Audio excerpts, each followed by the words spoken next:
Okay guys, good morning. So, mga 5:15 ng umaga ngayon. Ito yung tanim natin. Isang buwan na to, 1 month old. So, pwede naman yun sa laki. Sa palagay ko, medyo okay siya sa laki. Titingnan na lang natin kung kailangan natin siyang i-refill mamaya. Ito yung basil natin. So, nag-prepare na rin ako kahapon ng mga tataniman ng mga basil. Ayan, meron pa. At umulan kahapon eh. Yan, medyo basa yung lupa. Yan. Ito niyan. Ganda, diba?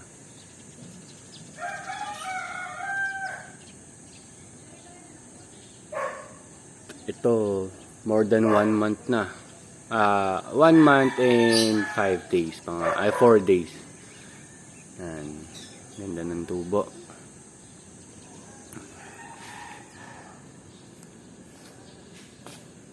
Ito yung sa mga ano natin.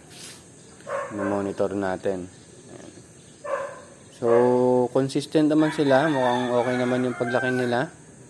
At ito, bukas, maglalagay na tayo dito. Hindi ko pala nalagyan ng label. Pero ito, may mga nutrient solution na to.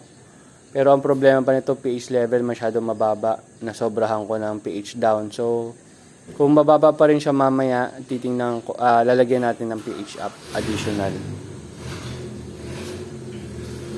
Ito naman, yung Kiss solution.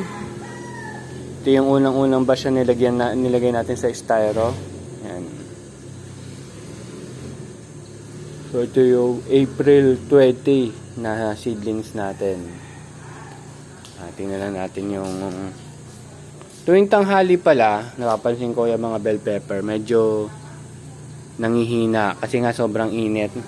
So, kahit okay sila sa mainit, pero pag sobrang init, talagang kahit sila tumutupi, nahihirapan din sila. Ayan. So, medyo halata na yung bunga natin dyan. May 3 tayong bunga. And minomonitor naman natin yung pH level tsaka yung EC. So in terms naman dyan, banggit ko sa inyo dati na monitor ko. So ang nangyayari, every 4 days, approximately 4 days, nag-i-spike up yung mga pH level nila. Kasama yung nandun. Kasama yon. So ngayon naman, yung cherry tomato natin, meron na talagang bulaklak. So, tinitingnan na lang natin kung magmamaterialize siya or uurong din katulad nung sa pepino natin.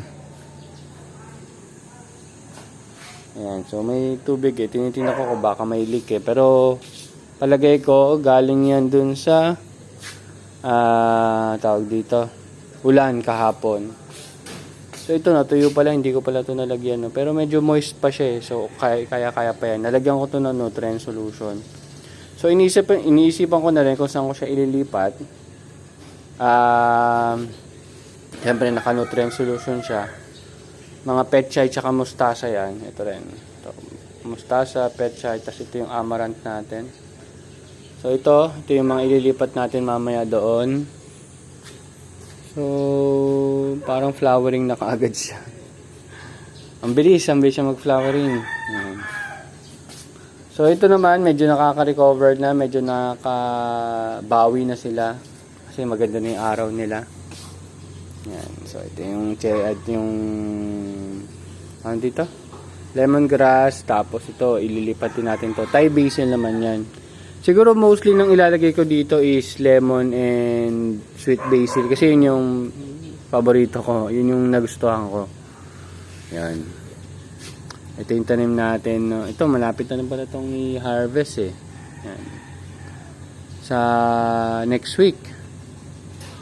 Tama ba next week? Tama, next week. Harvest na yan. Mga May 20. Tapos ito yung harvest ko ngayon. Harvest ko to. So, overdue na to ng 49 days na yata to.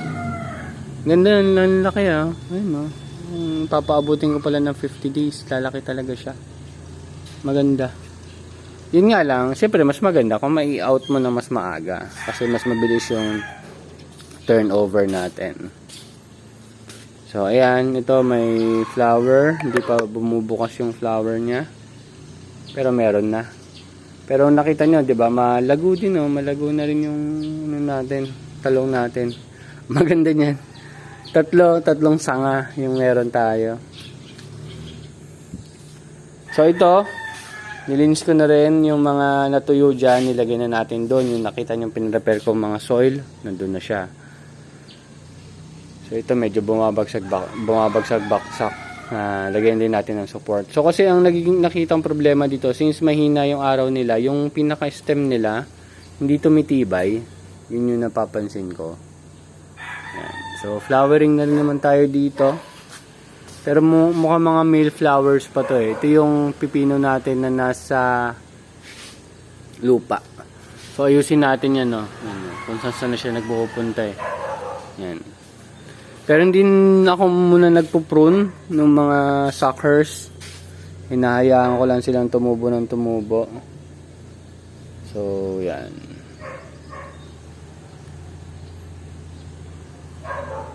Recently pala nagpo-foliar ako kahit sobrang init. Sabi pala nila wag daw ganon. So yan.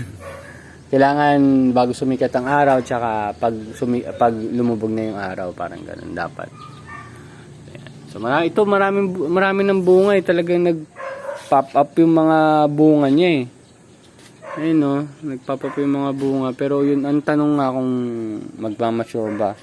Yun nandun na tayo sa point na tutuloy ba siya sa paglaki o matutuyo. Yan. So yan, mga daming suckers niyan. Hindi ko na pinagpuputol kasi baka magka-problema ulit ako. Ayan. So ito, okay daban yan. Ito tinalian ko eh, yan oh. Kasi di ba nga pumapangit na yung tubo nila, nahihirapan sila, masyado mataas or kung ano man. Yan. Tinulungan natin sila. So inaantay lang natin mag-mature yung mga flowers niya, then na-harvest tayo ng mga dahon. Gagawa tayo ng tea, basil tea. So yan, tulad ng sabi ko sa inyo, every 4 days. Pero mamaya check ko ulit kasi mga kahapon, yan, inayos ko yung pH level nito. At yung EC, umabot ulit halos 4,000. Yan. So kailangan ko sing ma-maintain yung tamang EC niya, lalo na dito sa pipino kasi baka yun yung nagiging dahilan kaya biglang natutuyo yung or nag-a-abort yung paglaki ng mga pipino. Yun. So mahalaga talaga yung pag-maintain natin ng EC nila. So baka gumawa rin akong ganitong setup tapos ilagay natin doon kasi kailangan ko ng insulation. Kasi ito medyo malaki-laki yung capacity nito ng tubig eh. O baka makapag-isip ako ng ibang way para makapagtanim. So yan, ito mamaya lilinisin ko na. Unti-unti ko na linisin, kalat kasi dito eh. Hindi na mapakinabangan yung ibang space. Then yung ibang ibon, napansin ko kasi doon sa may sulok, meron palang space doon. So inayos ko na siya kahapon para wala nang ibon na makalusot doon. So sana maging okay. Hindi ko pa pala ito napuprune, no? So kailangan na ng mga pruning yan.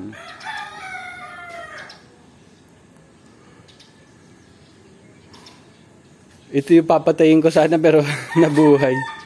Ayan. Mga mulberry natin. Matibay din naman. Ayan, ayusin lang natin.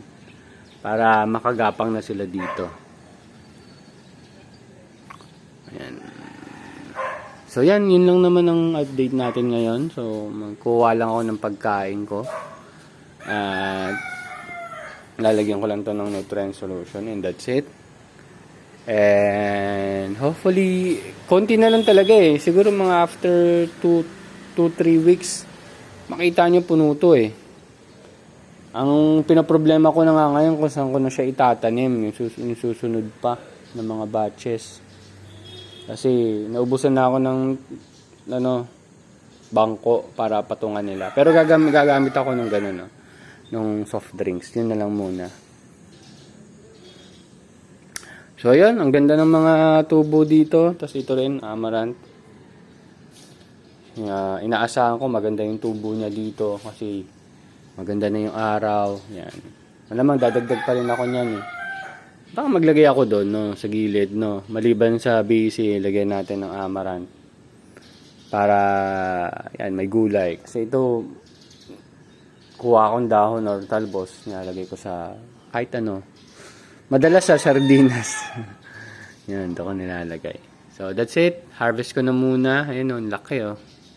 Kano kaya ano yan, kabigat. So, baka i-video ko rin, short video lang, para makita ko lang kung gaano kabigat. Mga 49 days old na Olmeti. Yan. So, ayan. Thank you very much and see you next episode. Bye-bye.